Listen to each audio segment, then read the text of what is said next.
And I'm proud to be an American, where at least I know I'm free. And I won't forget the men who died, who gave that right to me. And I gladly stand up next to... Starting a new chapter, chapter 5, and this is towards independence. Okay, you already know a couple things. You already know that the United States broke away from Great Britain and we became our own independent nation. That's why we're here today.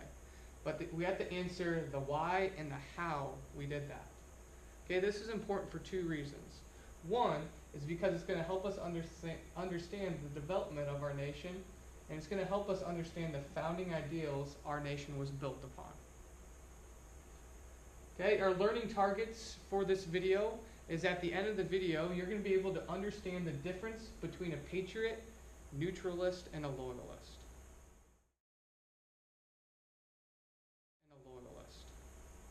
Okay, let's first talk about the Patriots. Everyone, when you hear Patriot, think of Tom Brady, right? Super Bowl champs of 2017.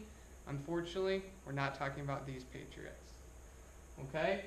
This is another image of maybe what you think Patriots look like. And this is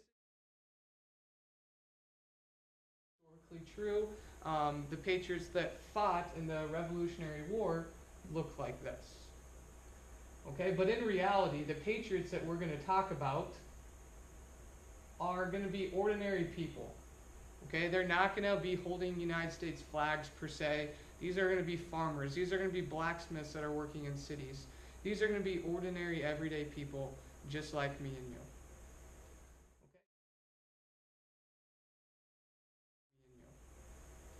Okay, so let's talk about the Patriots a little bit. The Patriots, they're also called Whigs. Someone might ask, why in the heck are they called Whigs? Well, this is actually a name from a political party in the British House of Commons that were named the Whigs, and they were almost always against what the British monarchy would do. So they kind of got that nickname from the House of Commons, and it just kind of morphed into Patriots. These Patriots, they believed that the colonists had the right to govern themselves. They wanted to become independent from Great Britain.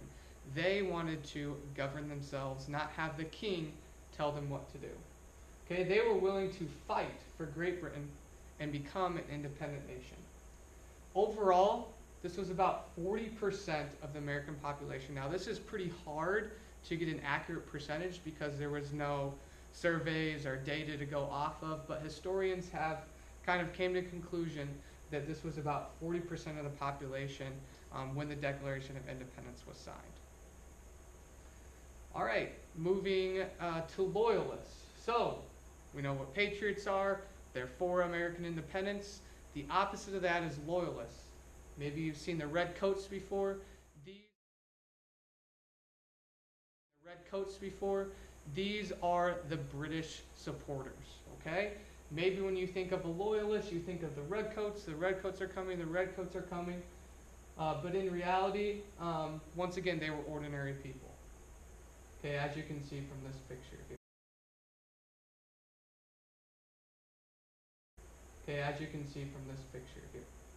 Okay, they were ordinary people.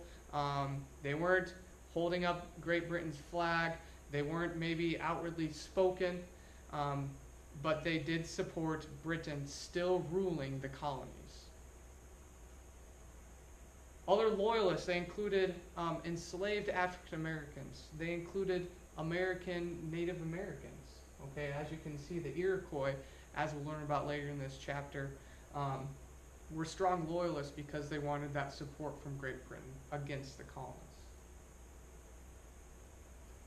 All right, Loyalists, they're also called Tories. Once again, Tory is kind of a nickname that originated in England. The Tories, kind of in the past, in the history of England, they strongly always advocated for monarchism, which is pretty much the king and queen rule over everybody. So they did this especially in the English Civil War from 1642 to 1651. The colonists that felt deep loyalty to Great Britain and the king, those were the people that were considered loyalists. So they felt deep loyalty to Great Britain and the king. They were horrified at even the idea of fighting British troops. They did not want to go to war, they did not want to fight, and they wanted the British to continue to rule the colonies. Overall, this was about 20% of the population. So, smaller than the Patriots overall. Once again, this is an estimate by historians, no actual hard data. Okay, and the last group is going to be neutralists, okay? Just like it sounds, you guys have heard the word neutral before. These are people right here in the middle, okay? They're not for the Patriot side, they're not for the Loyalist side. They're going to kind of be on the fence here. They're not really sure who to support.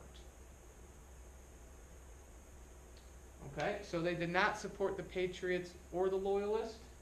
They did not think either side had a real reason to go to war at all. This was about 40% of the population, almost the same exact percentage as the Patriots. So you can still see in America there's going to be a lot of split. It's not totally one side or the other. There's going to be people that don't really know. There's going to be people who are strong supporters of American independence. There's going to be people who are supporters that the British still rules over the colonies. Okay, but by the time the actual fighting and the revolution begins, these neutralists, they are going to move to either one side or the other. So you're going to see that as the chapter progresses. Alrighty.